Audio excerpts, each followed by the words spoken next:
प्यारे विद्यार्थियों, आज हम कक्षा 12 का राजनीति विज्ञान का प्रथम अध्याय राष्ट्र निर्माण की चुनौतियां आपके समक्ष लेकर आए हैं और हम इस छोटी सी वीडियो के माध्यम से इस अध्याय के 20 अति महत्वपूर्ण बहुविकल्पीय प्रश्न करने वाले हैं।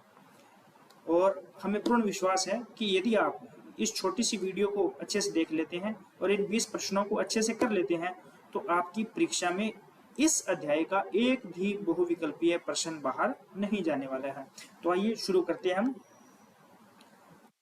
देखते हैं हम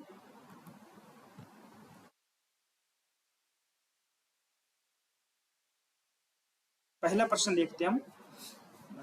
भारत का स्वतंत्रता दिवस कब मनाया जाता है? बहुत आसान सा प्रश्न है। हम सब जानते हैं कि इसका जो सही आंसर है वो 15 अगस्त है, क्योंकि हर साल हम 15 अगस्त को भारत का स्वतंत्रता दिवस है जो मनाते हैं। चलिए दूसरा प्रश्न देखते हैं। स्वतंत्र भारत का संविधान किस तिथि को लागू हुआ था? तो इसका जो सही प्रश्न है हम सब जानते हैं, ये भी बहुत आसान प्रश्न है। 26 जनवरी 1950 को भारत का संविधान लागू हुआ था। चलिए नेक्स्ट प्रश्न देखते हैं। स्वतंत्रता के समय भारत में कुल रजवाड़ों की संख्या कितनी थी?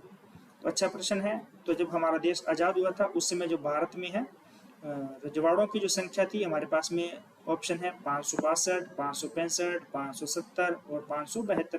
तो इसका जो सही आंसर है वो है 565। तो इसका सही आंसर है 565। नेक्स्ट चलते हैं। चौथा प्रश्न है, अभूतपूर्व हिंसा एवं विस्थापन की त्रासदी का वर्ष किसे कहा जाता है?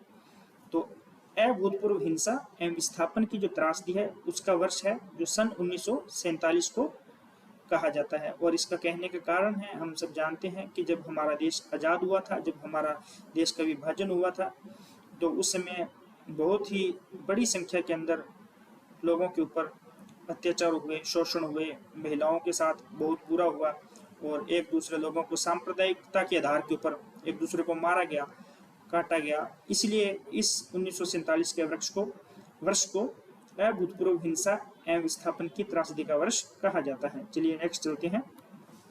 भाषाई आधार पर सर्वप्रथम किस राज्य का निर्माण हुआ था? भाषा के आधार पर सर्वप्रथम बनने वाला जो राज्य है वो आंध्र प्रदेश है। क्या है सही उत्तर? इसका है आंध्र प्रदेश। नेक्स्ट, भारत की आज़ादी के साथ ही धर्म के आधार पर किस राष्ट्र का निर्माण हुआ था? तो जब भारत को आज़ादी मिली थी उस समय एक राष्ट्र और बना था और जिसका नाम है पाकिस्तान। सही आंसर है इसका पाकिस्तान। 7 नंबर प्रश्न देखते हैं। स्वतंत्र भारत के प्रथम गवर्नर जनरल कौन थे? तो जब हमारा देश आज़ाद हुआ था उसके बाद में प्रथम गवर्नर जनरल कौन बने थे? तो प्रथम गवर्नर जनरल है उस समय के लॉर्ड माउंटबेटन थे। कौन थे? Lord Mountbatten. 8 नंबर प्रश्न है, द्विराष्ट्र सिद्धांत की बात सर्वप्रथम किस राजनीतिक दल ने की थी? तो जो द्विराष्ट्र सिद्धांत था, 2 राष्ट्र के निर्माण का जो सिद्धांत था, उसकी वकालत भी और उसका समर्थन है जो मुस्लिम लीग ने किया था। किसने किया था? मुस्लिम लीग ने। 9 नंबर प्रश्न है, नोआखली वर्तमान में जिस देश में है वह है, यानी कौन से देश में नोआखली नामक स्थान अभी वर्तमान में है? तो हमारे पास में ऑप्शन है भारत, पाकिस्तान, बांग्लादेश, नेपाल। तो इसका सही जो उत्तर है वो है बांग्लादेश। वर्तमान में नोआखली जो है वो कहाँ पे है? बांग्लादेश में है। 10 नंबर प्रश्न, सांप्रदायिक हिंसा के विरोध में महात्मा गांधी ने प्रथम बार उपवास कहाँ रखा था? तो सांप्रदायिक हिंसा के विरोध में महात्मा गांधी जी ने प्रथम बार उपवास जो है वो कलकत्ता में रखा था। कहाँ रखा था? कलकत्ता में रखा था। 11 नंबर प्रश्न देखते हैं। स्वतंत्र राज्य बनने से पहले छत्तीसगढ़ किस राज्य का अंग था? तो छत्तीसगढ़ एक स्वतंत्र राज्य बाद में बना, एक अलग राज्य बाद में बना। उससे पहले छत्तीसगढ़ जो मध्य प्रदेश का हिस्सा था। कौन से राज्य का हिस्सा था? मध्य प्रदेश का। नेक्स्ट प्रश्न देखते हैं। भाग्यवधू से चिर प्रतीक्षित भेंट नामक भाषण किसने दिया था? तो अच्छा प्रश्न है ये।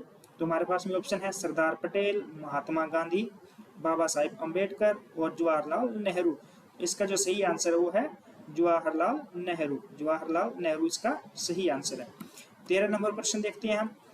हैदराबाद के शासक को क्या कहा जाता था? जो हैदराबाद का शासक था उस समय उसको क्या कहा जाता था? एकीकरण के समय जो भारत का एकीकरण हो रहा था, तो जो हैदराबाद के शासक था उसे क्या कहा जाता था, तो उसको ऑप्शन हमारे पास में है सुल्तान, निजाम, वजीर आजम या राजा। तो इसका जो सही उत्तर है वो है निजाम। हैदराबाद के शासक को निजाम कहा जाता था। नेक्स्ट क्वेश्चन देखते हैं, राज्य पुनर्गठन आयोग की रिपोर्ट कब लागू की गई थी। तो राज्य पुनर्गठन आयोग की जो रिपोर्ट है वो हमारे पास में ऑप्शन है, 4 ऑप्शन है, और इसमें से सही जो आंसर है वो है 1 नवंबर 1956 को राज्य पुनर्गठन आयोग की रिपोर्ट 1 नवंबर 1956 को लागू की गई थी। नेक्स्ट प्रश्न देखते हैं, 1956 के राज्य पुनर्गठन अधिनियम के अनुसार भारत में कितने राज्य और कितने केंद्र शासित प्रदेश बनाए गए थे। तो हमारे पास में अलग अलग ऑप्शन है 4, तो इन चारों में जो सही आंसर है वो है 14 राज्य और 6 केंद्र शासित प्रदेश। तो 1956 के राज्य पुनर्गठन अधिनियम के अनुसार भारत में 14 राज्य और 6 केंद्र शासित प्रदेश का बनाया गया था। 16 नंबर प्रश्न देखते हैं, भारत का पहला भाग जहां सार्वभौम वयस्क मताधिकार के सिद्धांत को अपनाकर चुनाव हुआ था। तो ऐसा स्थान भारत का ऐसी जगह जहां पे सबसे पहले सार्वभौम वयस्क मताधिकार को अपनाया गया था। तो इसका जो सही उत्तर है वो है मणिपुर। क्या उत्तर है इसका सही? मणिपुर। और यहाँ पे उस समय जो सार्वभौम वयस्क मताधिकार की जो आयु थी वो वर्तमान में 18 वर्ष है, लेकिन उस समय वो 21 वर्ष थी। कितनी थी? 21 वर्ष। 17 नंबर प्रश्न देखते हैं, बांग्लादेश का निर्माण किस वर्ष हुआ था। तो बांग्लादेश पहले पाकिस्तान का हिस्सा था, बाद में उसको एक अलग स्वतंत्र देश बनाया गया, आजाद हुआ ये देश, जिसके अंदर भारत की भी अहम भूमिका रही थी। तो इसका जो सही आंसर है वो है 1971 में। 1971 में बांग्लादेश एक स्वतंत्र राष्ट्र के रूप में उभर चुका था, उसको स्वतंत्र राष्ट्र के रूप में मान्यता मिल चुकी थी। देशी रियासतों के एकीकरण का श्रेय किसे जाता है। तो देशी रियासतों का जो भारत का एकीकरण हुआ, उसके अंदर भारत के एकीकरण के अंदर जो सरदार वल्लभ भाई पटेल है उनकी बहुत बहुत बहुत अहम भूमिका रही थी, ये सब हम जानते हैं। और इनको सरदार पटेल से संबंधित एक और तथ्य है कि हम इनको लौह पुरुष के रूप में भी जानते हैं। 19 नंबर प्रश्न देखते हैं, राज्य पुनर्गठन आयोग का गठन कब किया गया था। राज्य पुनर्गठन आयोग का गठन कब किया गया था। तो राज्य पुनर्गठन आयोग का जो गठन है वो 1953 में किया गया था। कब किया गया था? 1953 में। और आज की क्लास का अंतिम प्रश्न जो है वो है, एकीकरण के समय मणिपुर का शासक कौन था। तो एकीकरण के समय मणिपुर का शासक हमारे पास में 4 ऑप्शन है, चंद्र प्रताप सिंह, बोध चंद्र सिंह, प्रताप सिंह या इनमें से कोई नहीं। तो इसका सही जो आंसर है वो है बोध चंद्र सिंह। एकीकरण के समय मणिपुर का शासक श्री बोध चंद्र सिंह था। तो ये 20 प्रश्न थे, और यदि आप इनको अच्छे से कर लेते हैं, जैसा कि मैंने आपको पहले बताया है, एक भी प्रश्न बाहर जाने के चांसेस नहीं है। तो बेस्ट ऑफ लक, धन्यवाद।